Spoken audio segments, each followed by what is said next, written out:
There is something about sitting on the floor of your bedroom and having a come to Jesus kind of moment.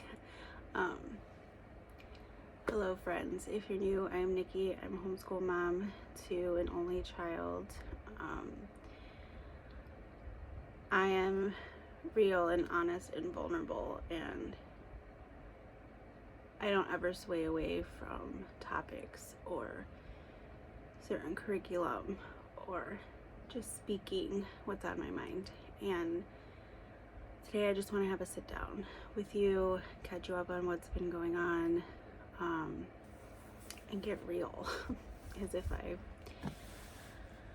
am ever anything but. So if that is something that interests you, please keep watching.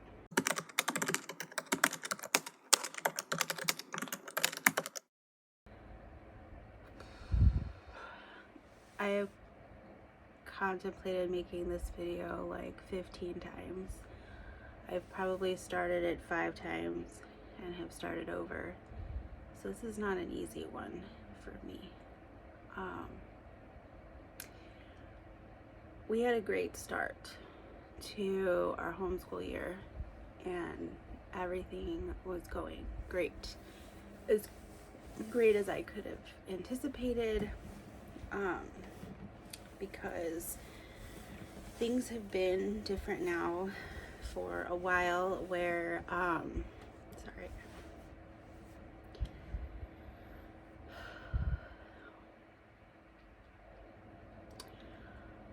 For financial purposes, I have had to get a job outside of the house about 10 months ago. And ever since then, it feels like my life has been on a seesaw. And when I'm up on the seesaw, we are living our best lives. But when that weight shifts and it brings me back down, everything feels like it's exploding.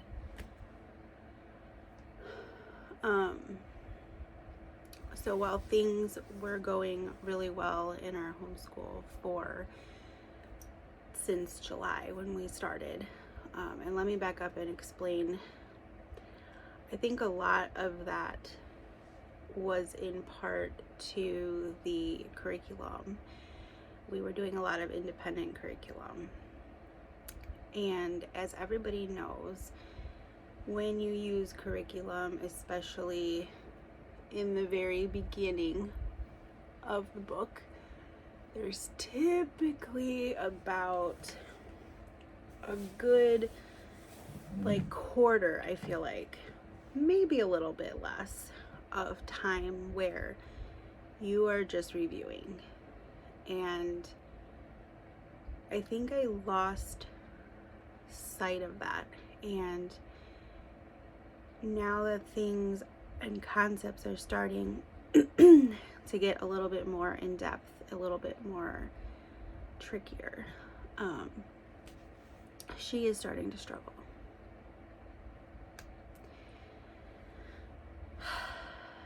It started about a good month now, which is kind of also what has made me burnt out with YouTube videos, because I've been on here being myself and telling you how great it's been going, and then there's like this trend where it's like crash and burn for the last 2 years now.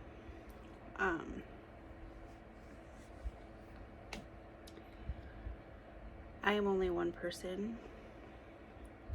I don't know how to fix it. I have a whole stack of books next to me that I would love to just put on the camera and show you my thoughts, my plans, what I'm gonna do, how we're gonna get past this. And the truth is, I don't know. I'm just a mom who's trying really desperately to provide and pay off some debt. And in order for me to be home and make things different, I either A, need to quit my job, or B, I need to find another one that is more flexible from home. And I just haven't quite been able to find that.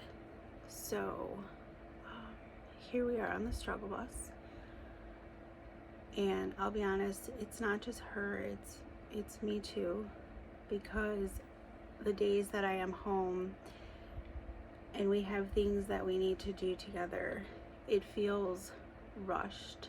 It feels like we're checking a box. Let's get everything done while mom's home. And that's not how I envisioned my homeschool. That's not how I envisioned learning to be.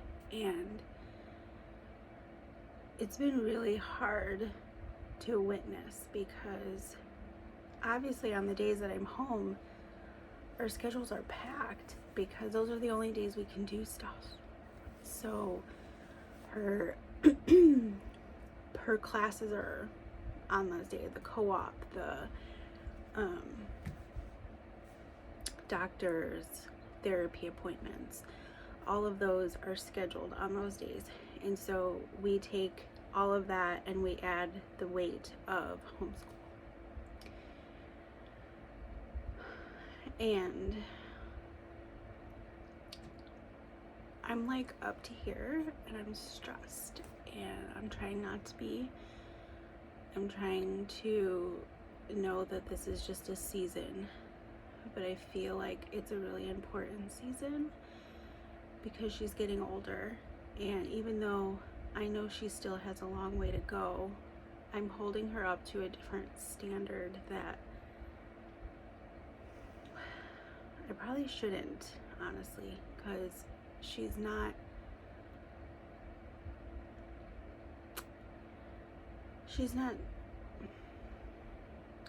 ready for a lot of these independent things. As much as I hyped her up and she hyped herself up, and she's just not ready to be fully independent. And I say fully because, quite frankly, a lot of this time this year has been pretty fully independent, and I don't like it. I don't like how I'm not there to help if she needs help. And I think because I'm so busy that when I am here, she doesn't even want to ask me for help,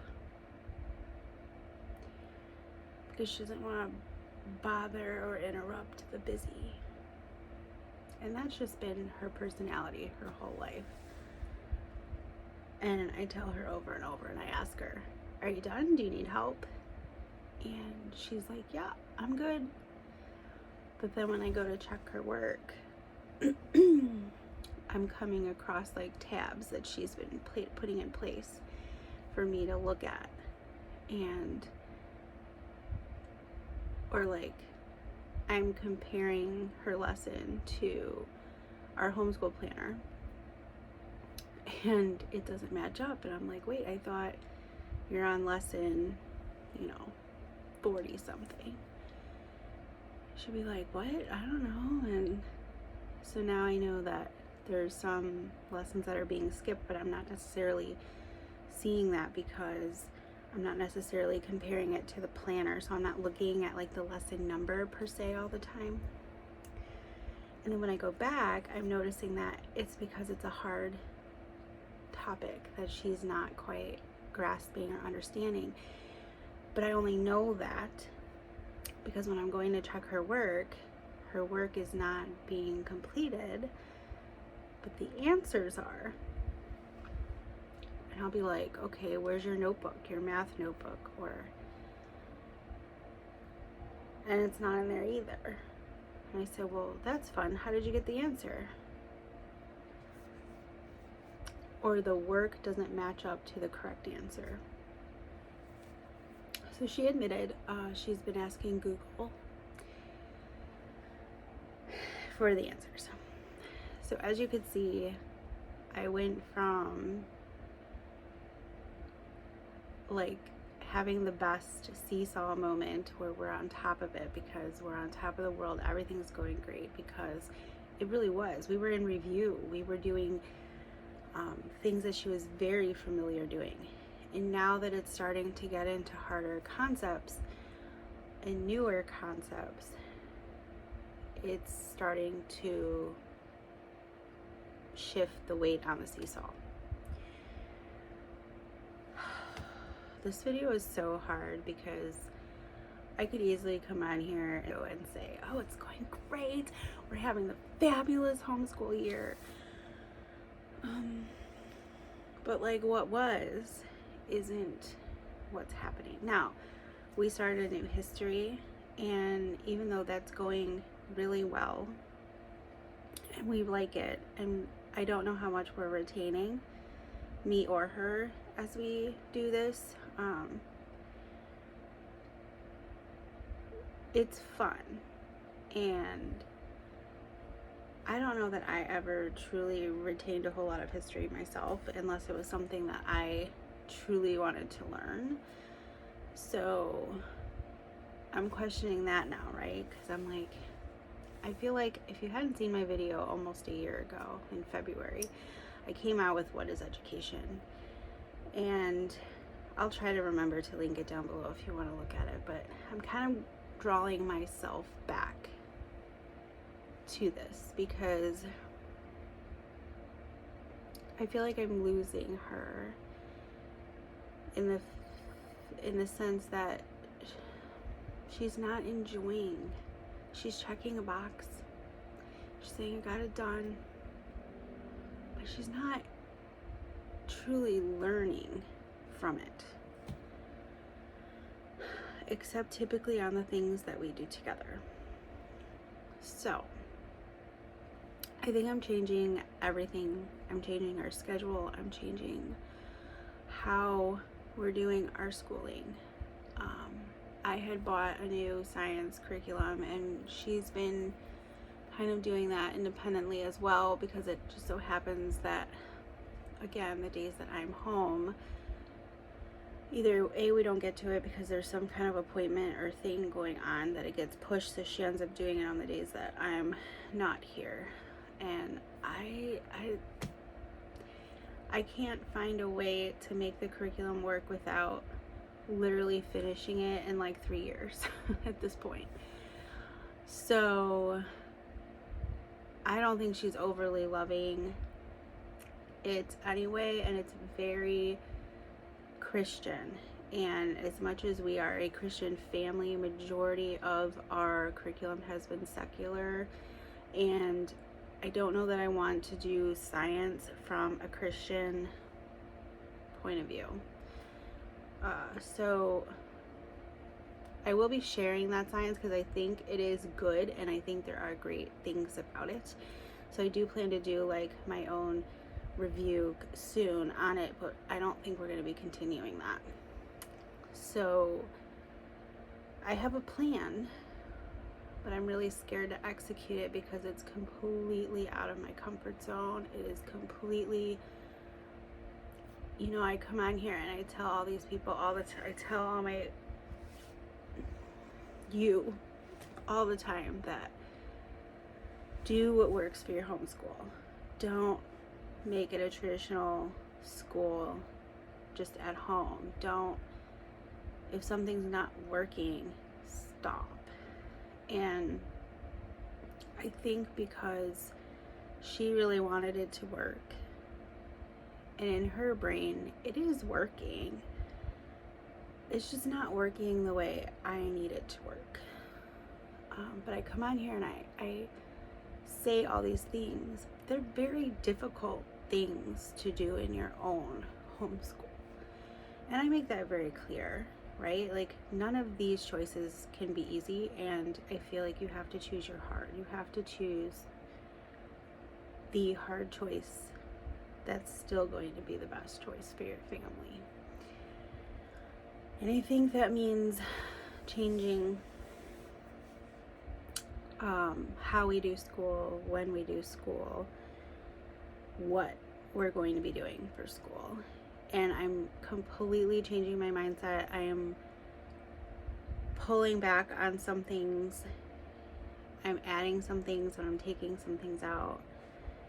And I think I'm going to put that in a separate video because I'm already quite a bit into this video. But my heart has been so heavy in this last month because I can see it. I'm very aware when things start to not go well. And I've sat down with her and we've discussed it.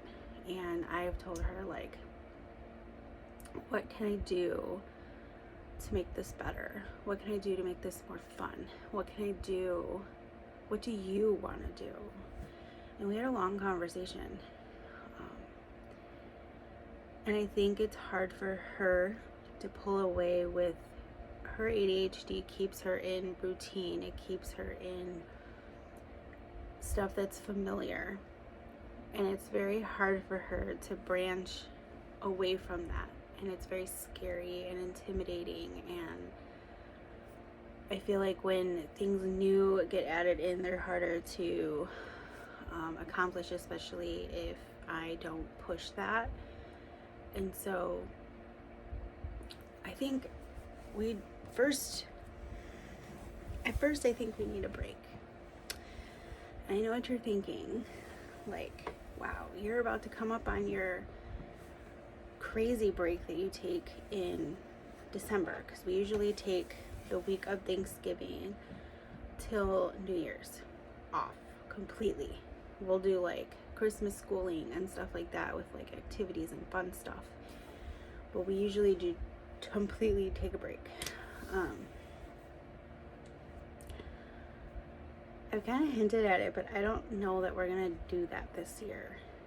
I think we're going to school, take a couple days off around Thanksgiving, and then we're gonna go back and we're gonna school midway through December.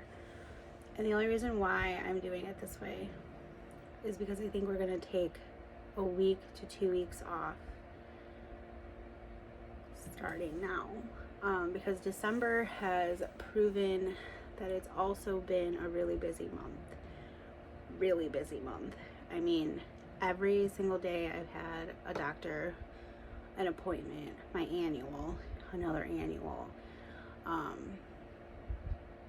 I'm trying to change my health and improve my health and make a plan, so to say. And so, just a lot going on. We have Halloween coming up. We have 4 Halloween events that we're attending. She has 2 trunk or treats, one Halloween party with karate, and co-op is on Halloween. So they're doing something, and then we have actual trick-or-treating to do the night of Halloween. So this mama's tired, y'all. But I just wanted to come on here and be real and honest and just say it is okay to have these moments. It's okay to take a break when you're going through a busy season, to not force things, to not pressure and put the pressure on you and your child through a time that is just wonky. I imagine when the weather starts getting colder, and I know we're entering holiday season, and things might attempt to get busy again, which is typically why we have taken off in December, because we're usually very busy. But I'm gonna try my best this year to rein it in and not overschedule myself, because I'm tired. I'm just tired. We need a break. We need a mental reset. I want to read books on our break. I want to just play games, force myself to play the games, and enjoy my time. taking this break, this mental load off my plate, off her plate, and just have a fresh slate come November. Anyways, that's what's been going on. It's gonna be fine. We're gonna pivot. We're gonna figure it out. I'm not worried. I'm just sad. I'm sad that I can't be here. I'm sad that I can't be more a part of it. I'm sad that our schedules are so busy that it's just, I'm prioritizing the events and the trips and stuff right now because I know that that's what we both need. So it's a season, but everything's gonna work out. Let me know if you've ever come across this in the comments. I would love to hear about it and know that I'm not alone, even though I know I'm not alone. Anyways, I have a couple videos coming for you soon. So if you're new, hit that subscribe button, and I'll see you in my next video.